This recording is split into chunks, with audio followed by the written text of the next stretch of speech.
अवस्थातीत परमात्मा का अनुभव कैसे करें, इस बात को समझाते हुए पूज्य स्वामी रामसुखदास जी कहते हैं, श्रीमद् भगवद गीता में आया है, नित्यः सर्वगतः स्थाणुर अचलोयम सनातनः।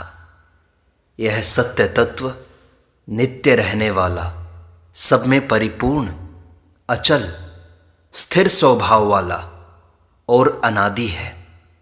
जैसे गंगा जी निरंतर बहती रहती हैं, पर जिसके ऊपर बहती हैं वह आधारशिला ज्यों की त्यों स्थिर रहती है।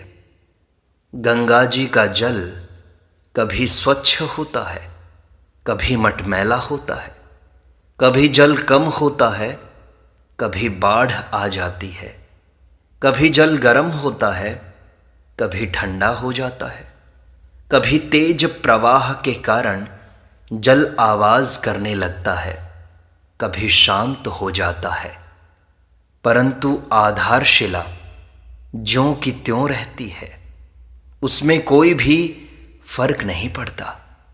इसी तरह कभी जल में मछलियां आ जाती हैं, कभी सर्प आदि जंतु आ जाते हैं, कभी लकड़ी के सिलपट तैरते हुए आ जाते हैं, कभी पुष्प बहते हैं, कभी कूड़ा कचरा आ जाता है, कभी मैला आ जाता है, कभी गोबर आ जाता है, कभी तो कोई मुर्दा बहता हुआ आ जाता है, कभी कोई जीवित व्यक्ति तैरता हुआ आ जाता है।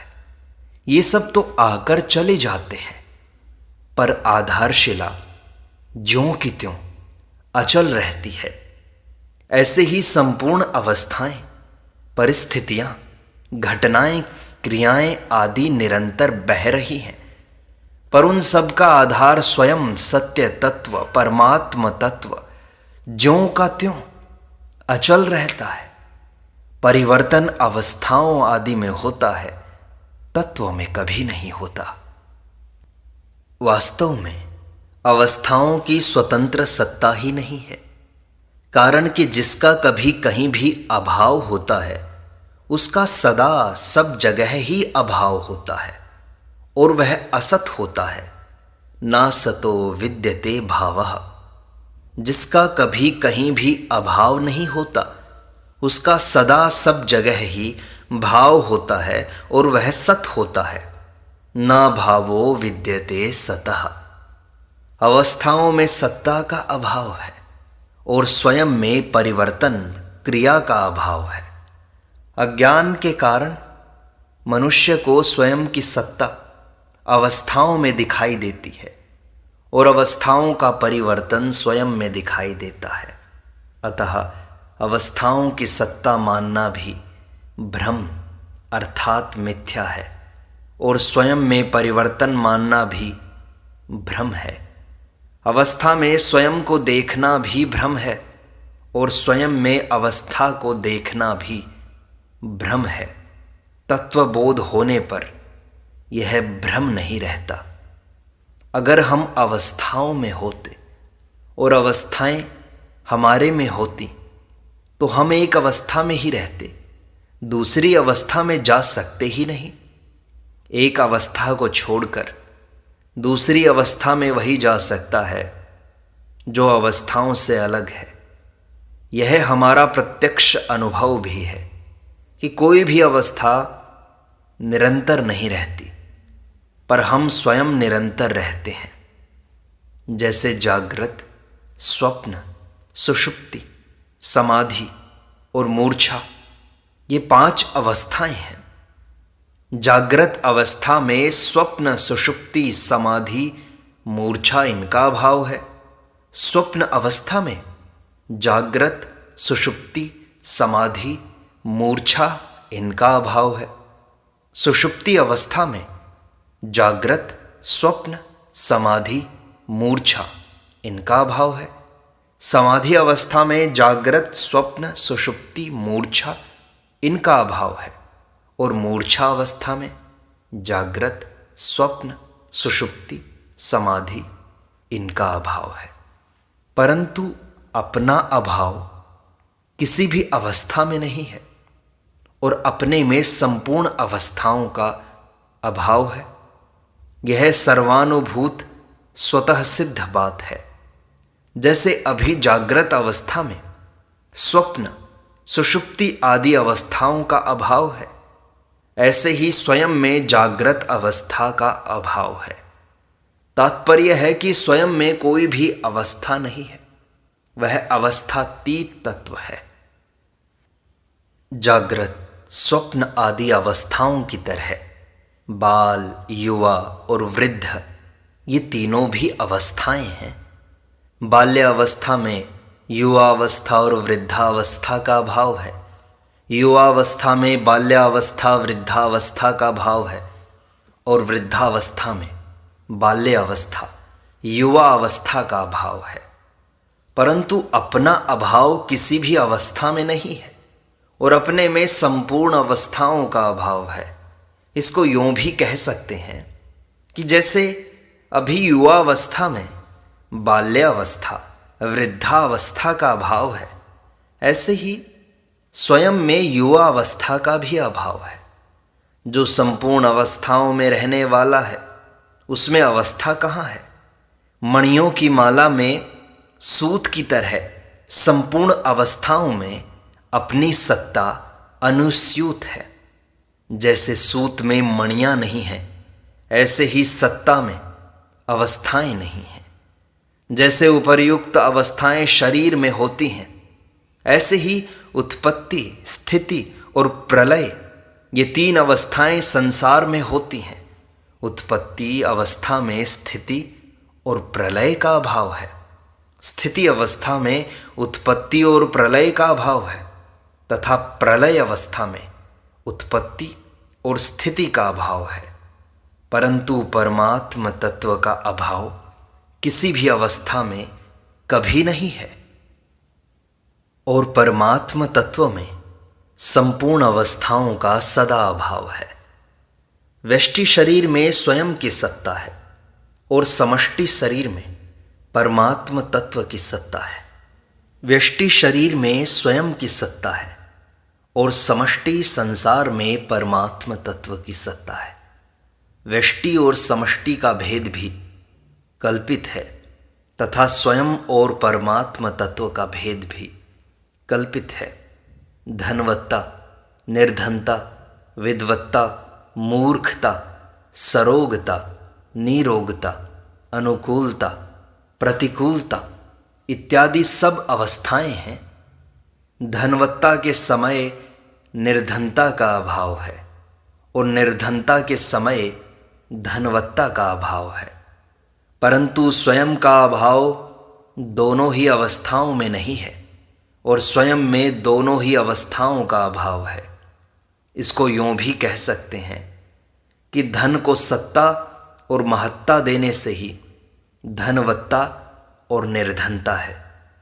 अगर धन को सत्ता और महत्ता न दें तो न धनवत्ता है न निर्धनता है। विद्वत्ता में मूर्खता का अभाव है और मूर्खता में विद्वत्ता का अभाव है। जैसे विद्वत्ता में मूर्खता का अभाव है, ऐसे ही स्वयं में विद्वत्ता का भी अभाव है, और जैसे मूर्खता में विद्वत्ता का अभाव है, ऐसे ही स्वयं में मूर्खता का भी अभाव है। विद्या को सत्ता और महत्ता देने से ही विद्वत्ता और मूर्खता का भान होता है। अगर विद्या को सत्ता और महत्ता न दें तो न विद्वत्ता है न मूर्खता है। विद्वत्ता और मूर्खता दोनों सापेक्ष अवस्थाएं हैं। निरपेक्ष सत्ता स्वयं में न विद्वत्ता है न मूर्खता। रोग अवस्था में निरोगता का अभाव है और निरोग अवस्था में रोग का अभाव है, परंतु स्वयं का अभाव दोनों ही अवस्थाओं में नहीं है और स्वयं में दोनों ही अवस्थाओं का अभाव है। अगर स्वयं दोनों अवस्थाओं में होता तो अवस्था के बदलने पर स्वयं भी बदल जाता और अवस्था के बदलने का ज्ञान भी स्वयं को नहीं होता। अगर स्वयं में दोनों अवस्थाएं होती तो अवस्था का भेद नहीं होता और अवस्था का अभाव भी नहीं होता, तथा एक ही अवस्था निरंतर रहती परंतु अवस्थाओं के बदलने का अनुभव तो सबको होता है, पर अपने बदलने का अनुभव कभी किसी को हुआ नहीं, होगा नहीं, है नहीं और हो सकता नहीं। अनुकूलता के समय प्रतिकूलता नहीं है और प्रतिकूलता के समय अनुकूलता नहीं है, परंतु जिसको इन दोनों अवस्थाओं का ज्ञान है उस स्वयं में न अनुकूलता है न प्रतिकूलता। अनुकूलता की अपेक्षा प्रतिकूलता है और प्रतिकूलता की अपेक्षा अनुकूलता है। निरपेक्ष सत्ता स्वयं में न अनुकूलता है न प्रतिकूलता। बंधन अवस्था में मुक्ति का अभाव है और मुक्त अवस्था में बंधन का अभाव है। जैसे बंधन अवस्था में मुक्ति नहीं है, ऐसे ही स्वयं में बंधन अवस्था भी नहीं है, और जैसे मुक्त अवस्था में बंधन नहीं है, ऐसे ही स्वयं में मुक्त अवस्था भी नहीं है। बंधन की अपेक्षा मुक्ति है और मुक्ति की अपेक्षा बंधन है। अपेक्षा न हो तो स्वयं में न बंधन है न मुक्ति। इसी तरह सुख दुख, हर्ष शोक, मान अपमान, निंदा प्रशंसा आदि भी अवस्थाएं हैं, पर जो इन अवस्थाओं को जानने वाला है उसमें ये अवस्थाएं नहीं हैं। जैसे सूक्ष्म दृष्टि से देखें तो प्यास और जल दोनों में कोई फर्क नहीं है। प्यास लगने पर जल का चिंतन होता है और जिसका चिंतन होता है उसके साथ संबंध होता है। जब जल पीते हैं तब प्यास शांत हो जाती है। अतः प्यास और जल दोनों में जातीय एकता, सजातीयता है। जल की इच्छा ही प्यास है, जल का अभाव प्यास नहीं है। ऐसे ही धन की इच्छा ही निर्धनता है, धन का अभाव निर्धनता नहीं है। जैसे कुत्ते के पास धन का अभाव है पर वह निर्धन नहीं कहलाता। विरक्त त्यागी पुरुष को कोई निर्धन नहीं कहता। तात्पर्य है कि जैसे प्यास और जल एक है, ऐसे ही धनवत्ता और निर्धनता, विद्वत्ता और मूर्खता आदि भी एक हैं, क्योंकि दोनों ही सापेक्ष अवस्थाएं हैं। अतः पहले मैं निर्धन था, अब मैं धनवान हूँ। पहले मैं मूर्ख था, अब मैं विद्वान हूँ। यह केवल अवस्था का परिवर्तन है, परंतु स्वयं तो अवस्थातीत है। ऐसे ही मनुष्य स्वर्ग में जाता है अथवा ब्रह्मलोक में जाता है तो यह केवल अवस्था का परिवर्तन है। वास्तव में प्यास की जितनी सत्ता है उतनी जल की सत्ता नहीं है, कारण कि प्यास से जल के साथ संबंध जुड़ता है और प्यास मिटने से जल के साथ संबंध विच्छेद होता है। ऐसे ही संसार की इच्छा से संसार के साथ संबंध जुड़ता है और परमात्मा की इच्छा से परमात्मा के साथ संबंध जुड़ता है। संसार की प्राप्ति होने पर संसार की इच्छा मिटती नहीं, अपितु बढ़ती जाती है, क्योंकि संसार की स्वतंत्र सत्ता नहीं है। परंतु परमात्मा की प्राप्ति होने पर परमात्मा की इच्छा पूर्ण हो जाती है, क्योंकि परमात्मा की नित्य सत्ता है। तात्पर्य है कि संसार की प्राप्ति होने पर भी कमी की पूर्ति नहीं होती, अपितु कमी बढ़ती है।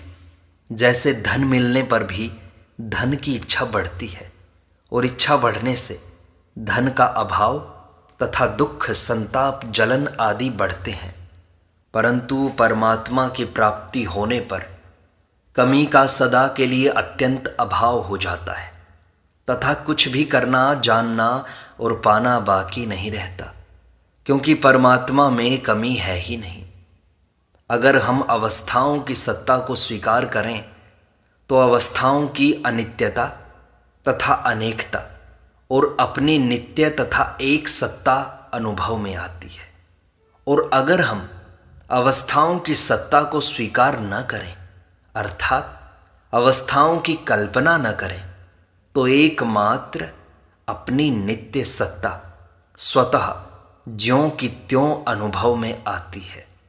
इसको यूँ भी कह सकते हैं कि हम अवस्थाओं की सत्ता को माने तो उनका अभाव दिखाई देता है, और उनकी सत्ता को न माने तो उनका अभाव दिखाई देता है। परंतु अपनी सत्ता को माने अथवा न माने, उसका भाव ही दिखाई देता है, अभाव कभी नहीं दिखता। इसलिए गीता ने कहा है, ना सतो विद्यते भावो, ना भावो विद्यते सतः। अर्थात असत की सत्ता विद्यमान नहीं है और सत का अभाव विद्यमान नहीं है। जो विद्यमान है वह तत्व है, और जो विद्यमान नहीं है वह अतत्व है। तत्व में अतत्व नहीं है और अतत्व में तत्व नहीं है, परंतु यह कथन अतत्व की सत्ता मानने से ही है। अवस्थाओं की सत्ता स्वीकार करके अपने को अवस्था में और अवस्था को अपने में मानने से संसार में प्रवृत्ति और निवृत्ति होती है। उस प्रवृत्ति और निवृत्ति को लेकर अपने में कर्तृत्व दिखाई देता है, और उसके फल को लेकर अपने में भोक्तृत्व दिखाई देता है। अगर अवस्थाओं की सत्ता स्वीकार न करें तो अपने में अकर्तृत्व और अभोक्तृत्व का, अर्थात वास्तविक एवं निरपेक्ष निर्विकारता का अनुभव स्वतः हो जाता है। जब साधक वर्तमान में नैव किंचित करोमि, मैं स्वयं कुछ भी नहीं करता हूँ, इस प्रकार स्वयं को अकर्ता अनुभव करने लगता है, तब उसके सामने एक बड़ी समस्या आती है। जब उसको भूतकाल में किए हुए अच्छे कर्मों की याद आती है, तब वह सुखी हो जाता है कि मैंने बहुत अच्छा काम किया, बहुत ठीक किया। और जब उसको निषिद्ध कर्मों की याद आती है, तब वह दुखी हो जाता है कि मैंने बहुत बुरा काम किया, बहुत गलती की। इस प्रकार भूतकाल में किए गए कर्मों के संस्कार उसको सुखी दुखी करते हैं। इस विषय में एक मार्मिक बात है। स्वरूप में कर्तापन न तो वर्तमान में है, न भूतकाल में था, और न भविष्य में ही होगा। अतः साधक को यह देखना चाहिए कि जैसे वर्तमान में स्वयं अकर्ता है, ऐसे ही भूतकाल में भी स्वयं अकर्ता था, कारण कि वर्तमान ही भूतकाल में गया है। स्वरूप सत्ता मात्र है, और सत्ता मात्र में कोई कर्म करना बनता ही नहीं। कर्म केवल अहंकार से मोहित अंतःकरण वाले अज्ञानी मनुष्य के द्वारा ही होते हैं। अहंकार विमूढ़ात्मा कर्ता हम्मिति मन्यते। साधक को भूतकाल में किए हुए कर्मों की याद आने से जो सुख दुख होता है, चिंता होती है, यह भी वास्तव में अहंकार के कारण ही है। वर्तमान में अहंकार विमूढ़ आत्मा होकर, अर्थात अहंकार के साथ अपना संबंध मानकर ही साधक सुखी दुखी होता है। स्थूल दृष्टि से देखें तो जैसे अभी भूतकाल का अभाव है, ऐसे ही भूतकाल में किए गए कर्मों का अभी प्रत्यक्ष अभाव है। अतः भूतकाल के अभाव को भाव रूप से देखना, भूतकाल की घटनाओं को सत्ता देकर राजी नाराज होना बिल्कुल गलती की बात है। सूक्ष्म दृष्टि से देखा जाए तो जैसे भूतकाल में वर्तमान का अभाव था, ऐसे ही भूतकाल का भी अभाव था। इसी तरह वर्तमान में जैसे भूतकाल का अभाव है, ऐसे ही वर्तमान का भी अभाव है, परंतु सत्ता का नित्य निरंतर भाव है। तात्पर्य है कि सत्ता मात्र में भूत भविष्य और वर्तमान तीनों का ही सर्वथा अभाव है। सत्ता काल से अतीत है। उस कालातीत अवस्थातीत सत्ता में किसी काल विशेष और अवस्था विशेष को लेकर कर्तृत्व और भोक्तृत्व का आरोप करना अज्ञान है। साधक भूतकाल की स्मृति में ऐसा आरोप कर लेता है और सुखी दुखी होता है, तो यह उसकी बड़ी भारी गलती, असावधानी, भूल है। कारण कि यह अहंकार विमूढ़ आत्मा की स्मृति है, सत्ता तत्व की नहीं। स्वयं सत्ता मात्र तथा बोध स्वरूप है। बोध का अनादर करने से हमने असत को स्वीकार किया और असत को स्वीकार करने से अविवेक हुआ। तात्पर्य है कि बोध से विमुख होकर हमने असत को सत्ता दी है और असत को सत्ता देने से विवेक का अनादर हुआ। वास्तव में बोध का अनादर किया नहीं है, अपितु अनादर है। अगर ऐसा माने कि हमने बोध का अनादर किया तो उससे सिद्ध होगा कि पहले बोध का आदर था, अब अनादर हो गया। परंतु बोध एक ही बार होता है और सदा के लिए होता है। यज्ञात्वा न पुनर्मोहम एवं यास्यसि पांडव। अतः बोध का अनादर किया नहीं, अपितु यह अनादि और शांत है। विवेक का आदर करने से, उसको महत्व देने से अविवेक मिट जाता है और बोध की स्मृति प्राप्त हो जाती है। नष्टो मोहः स्मृतिर्लब्धा। अपनी सत्ता ज्यों की त्यों रहती है। उस सत्ता में स्थिति ही तत्वज्ञान है, बोध है। और उस सत्ता के साथ कुछ न कुछ मिला लेना ही अज्ञान है। अपनी सत्ता में अहम नहीं है, परंतु उसमें अहम को मिला लेने से अहम की सत्ता दिखाई देने लगती है और अपनी स्वतः सिद्ध सत्ता का अभाव दिखाई देने लगता है, अर्थात उससे विमुखता हो जाती है। अहम के कारण ही जीव है। अगर अहम न हो तो जीव है ही नहीं, प्रत्युत केवल ब्रह्म ही है। बूंद तो समुद्र में मिली हुई ही है, केवल मान्यता के कारण वह समुद्र से अलग दिखाई देती है। वास्तव में एक जल तत्व की ही सत्ता है। जल तत्व में न बूंद है न समुद्र। स्वयं के अभाव का अनुभव किसी को कभी भी नहीं होता, पर संसार के अभाव का अनुभव सबको होता है। वास्तव में अभाव रूप का ही अभाव होता है और अनुभव रूप का ही अनुभव होता है।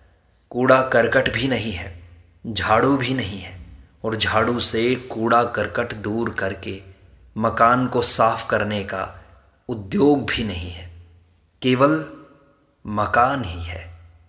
इसी तरह न संसार है, न करण है, और न संसार को हटाने का उद्योग है, साधन है। केवल सत्ता मात्र है। सत्ता है कि सिवाय और सब कुछ माना हुआ है। जिसने अहंकार के साथ तादात्म्य माना है, वह जीव ही पाप पुण्य का कर्ता तथा उसके फल का भोक्ता बनता है। जीव ही सुखी और दुखी होता है। जीव ही बंधन में पड़ता है और मुक्त होता है। परंतु सत्ता स्वरूप स्वयं न कर्ता बनता है, न भोक्ता, न सुखी होता है, न दुखी, न बंधता है, न मुक्त होता है। अहंकार को सत्ता न दे तो न अहंकार है, न जीव है। दृश्य को सत्ता न दे तो न दृश्य है, न दृष्टा। सत्ता स्वरूप तत्व स्वतः ज्यों का त्यों है। उसमें न अनुभविता है, न अनुभव है, न अनुभाव्य ही है, न ज्ञाता है, न ज्ञान है, न ज्ञेय ही है, अपितु त्रिपुटी रहित, अवस्थातीत, अनुभव मात्र, ज्ञान मात्र है। इस प्रकार सत्संग का यह भाग संपूर्णता को प्राप्त होता है। शेष अगले अंक में।